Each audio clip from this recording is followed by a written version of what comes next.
जय हिंद दोस्तों, आप देख रहे हैं न्यूज स्पिनर। चलिए जानते हैं दिन भर की मुख्य खबरें।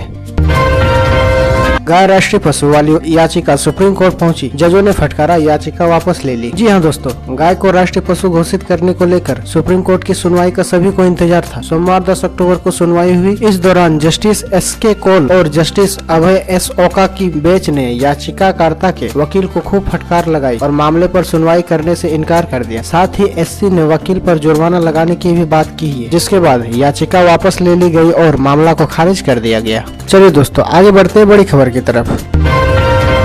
हवा और इंसुलिन का इंजेक्शन देकर नवजात बच्चों को मार डालती थी ये नर्स। जी हाँ दोस्तों, इंग्लैंड के एक अस्पताल में नवजात बच्चों को इंसुलिन और हवा का इंजेक्शन देकर मार दिए जाने का मामला सामने आया है। आश्चर्य की बात यह है कि जिस पर शिशुओं को मारने का आरोप लगाया है, उसका काम बच्चों का जीवन बचाना। हत्या की आरोपी इंग्लैंड के काउंटेस ऑफ चेस्टर अस्पताल में नर्स है। आरोप है नर्स लूसी लेटवी ने 7 नवजात शिशुओं को इंसुलिन और पानी के इंजेक्शन देकर मार डाला। इनमें 5 लड़के और 2 लड़कियां हैं। साथ ही इस नर्स पर 10 और बच्चों की जान लेने की कोशिश का आरोप भी लगा गया है। हियरफर्ड की रहने वाली 32 साल की नर्स लेटवी ने सभी आरोपों से इनकार किया। इस मामले की सुनवाई अदालत में चल रही है। वकील निक जॉनसन ने अदालत को बताया है कि अगर कोई बच्चा एक बार में नहीं मरा तो उसकी जान लेने की कोशिश 3 बार की गई है। चलिए दोस्तों, आगे बढ़ते हैं बड़ी खबर की तरफ।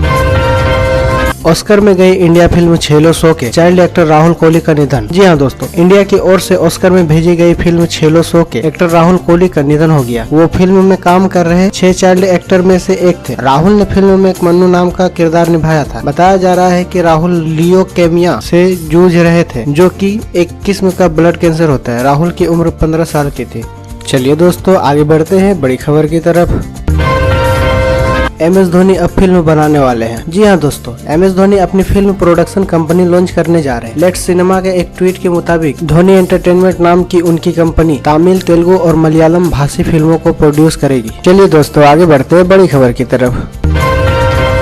राजकोट में पीएम मोदी बोले, जो लोग सरदार पटेल की नहीं करते इज्जत, उनके लिए गुजरात में नहीं होनी चाहिए कोई जगह। जी हाँ दोस्तों, प्रधानमंत्री नरेंद्र मोदी ने मंगलवार को राजकोट जिले के जामकंड डोरना में एक जनसभा को संबोधित किया। पीएम मोदी को सुनने के लिए यहाँ हजारों की संख्या में भीड़ जुटी हुई थी। जनसभा को संबोधित करते हुए पीएम मोदी ने कहा, जिन लोगों ने गुजरात के हित के खिलाफ काम किया है और 20 साल तक मुझे परेशान किया, उन्होंने अदालतों में जाकर गुजरात को बदनाम किया। कांग्रेस नेताओं से पूछो कि क्या उन्होंने स्टैच्यू ऑफ यूनिटी का दौरा किया है। जो लोग धरती पुत्र सरदार पटेल की इज्जत नहीं करते, उनके लिए गुजरात में कोई जगह नहीं। चलिए दोस्तों, आगे बढ़ते हैं बड़ी खबर की तरफ। स्टॉक मार्केट सतर्कता के साथ खुले बाजार, लाल निशानी में निफ्टी, IT शेयर बढ़े, फार्मा और FMCG में गिरावट। जी हाँ दोस्तों, मंगलवार को शेयर बाजार की शुरुआत सपाट हुई। बाजार खुलते ही निफ्टी और सेंसेक्स में फ्लैट ट्रेंडिंग का बोलबाला रहा। उसके बाद बाजार का ट्रेंड गिरावट की तरह आ गया। खबर लिखे जाने तक सेंसेक्स और निफ्टी दोनों लाल रंग में कारोबार कर रहे थे। सेंसेक्स 164 अंक नीचे आकर 57,826 पर कारोबार कर रहा था, जबकि नेशनल स्टॉक एक्सचेंज का निफ्टी 46 अंक नीचे आकर 17,194 पर काम कर रहा था। ये दोस्तों, आगे बढ़ते हैं बड़ी खबर की तरफ।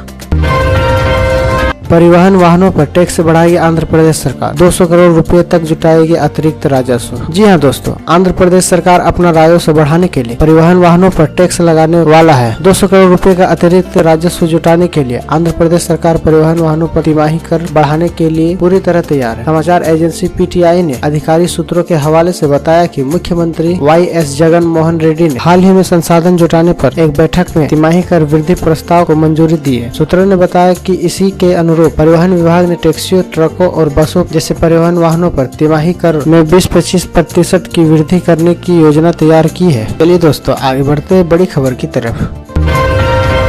फेडरल रिजर्व के पूर्व चेयरमैन समेत 3 को मिला अर्थशास्त्र का नोबेल प्राइज। बैंक व वित्तीय संकट पर किया शोध। Royal Swedish academy of sciences में नोबेल समिति की ओर से सोमवार को अर्थशास्त्र के नोबेल पुरस्कार की घोषणा कर दी गई। इसमें फेडरल रिजर्व के पूर्व चेयरमैन समेत अमेरिका के 3 अर्थशास्त्रियों को संयुक्त रूप से अर्थशास्त्र का नोबेल पुरस्कार प्रदान किया गया है। इन तीनों अर्थशास्त्रियों को बैंक और वित्तीय संकट को शोध को लेकर दुनिया का सबसे प्रतिष्ठित पुरस्कार प्रदान किया गया है। अर्थशास्त्र का नोबेल पुरस्कार पाने वालों में Ben S Bernanke, Douglas W Diamond और फिलिप H डायविग शामिल है। चलिए दोस्तों, आगे बढ़ते हैं बड़ी खबर की तरफ।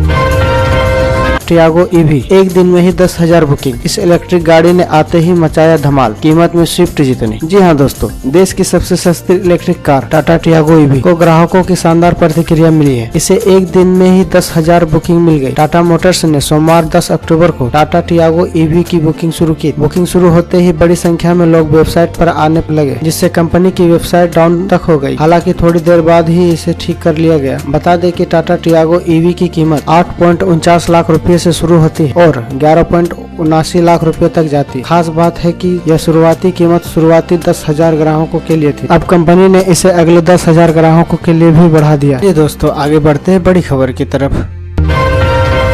वेदर न्यूज की तरफ से अपडेट। यूपी में भारी बारिश का अलर्ट, स्कूल बंद। दिल्ली सहित अन्य राज्यों में कैसा रहेगा मौसम? जी हाँ दोस्तों, देश के कई राज्यों में इन दिनों पश्चिमी विक्षोभ के सक्रिय होने और चक्रवाती हवाओं के प्रभाव के कारण तेजी बारिश हो रही है। मौसम विभाग के मुताबिक आज उत्तर प्रदेश, बिहार, मध्य प्रदेश सहित कई राज्यों में भारी बारिश के आसार है। चलिए दोस्तों, आगे बढ़ते हैं बड़ी खबर की तरफ। कोरोना की तरफ से नया अपडेट। देश में कम हो रहा है कोरोना का असर, 24 घंटे में आए 2000 से कम मामले। जी हाँ दोस्तों, देश में कोरोना का असर अब कम दिखता जा रहा है। बीते 24 घंटे में कोविड-19 के 2000 से कम मामले दर्ज किए गए। स्वास्थ्य मंत्रालय ने बताया कि इस दौरान 8 लोगों की ही मौत हुई है। ये भारत सरकार के लिए राहत की खबर है। ओके दोस्तों, इसी खबर में आज दिन भर की तमाम मुख्य खबरें यहीं फिनिश होता है। जय हिंद, वंदे मातरम। अगर आप हमारे चैनल पर नए हैं तो चैनल को सब्सक्राइब कर दे और साथ ही बेल आइकॉन दबा दे सबसे पहले अपडेट पाने के लिए।